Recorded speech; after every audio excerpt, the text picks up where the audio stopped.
Right, so there's no better feeling than driving it into the middle of the fairway, perfect lie, set up, and hit your iron shot like this.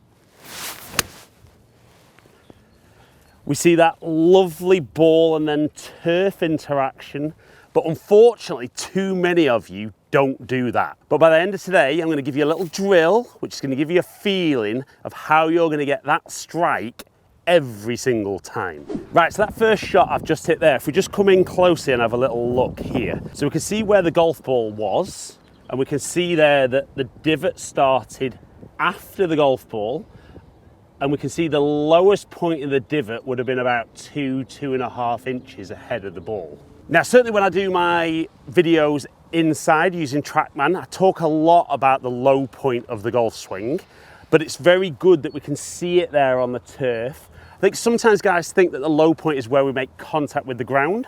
It's not. We've got the club making contact with the ground, continuing into the ground and through from there. But like I said, probably most of you guys never get that feeling on a regular basis.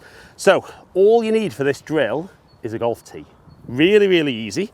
So I'm going to nudge the ball out of the way, and I'm going to pop the tee into the ground, maybe about 1 inch behind where the golf ball would be, and I'm going to push it down so it's just above the surface.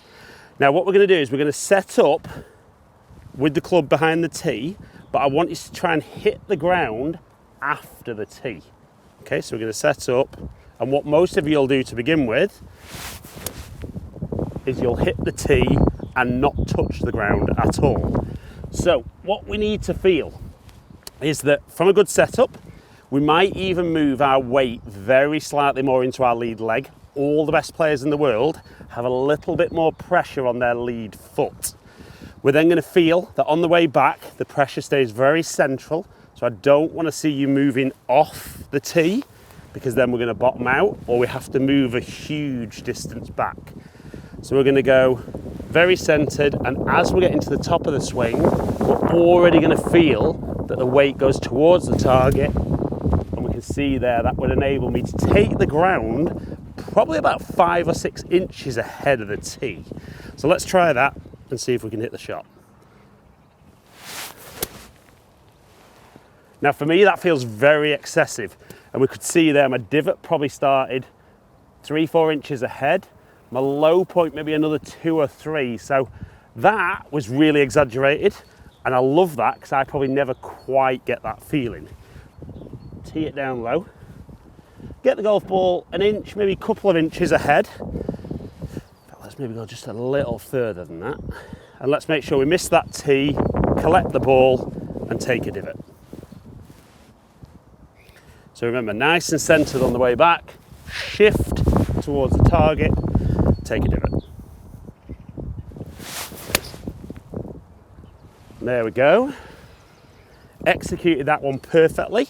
We can see there, the tee's still in the ground.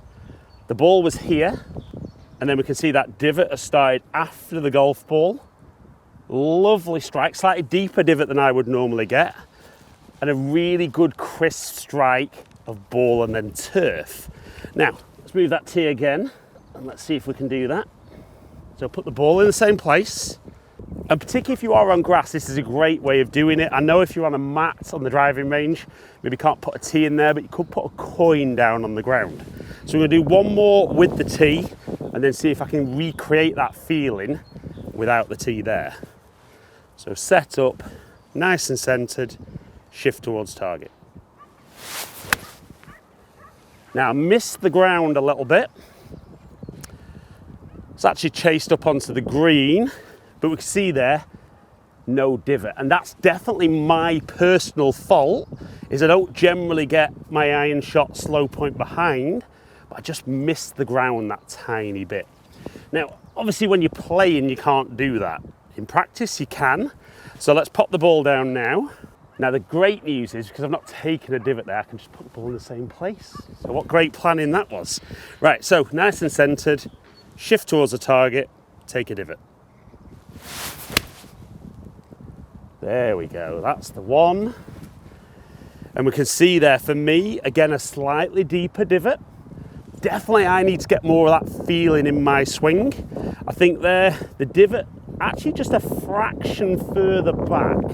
So even though the low point's in the same place, overall my swing was a little bit lower, but it was still ball first. So let's have one more perfect one, ball and then turf, and then we've got to bottle that feeling to be able to do it every single time. And again, absolutely pure. I'm now going to go and replace those divots, as all of you will be doing, to make sure the course is as good as possible.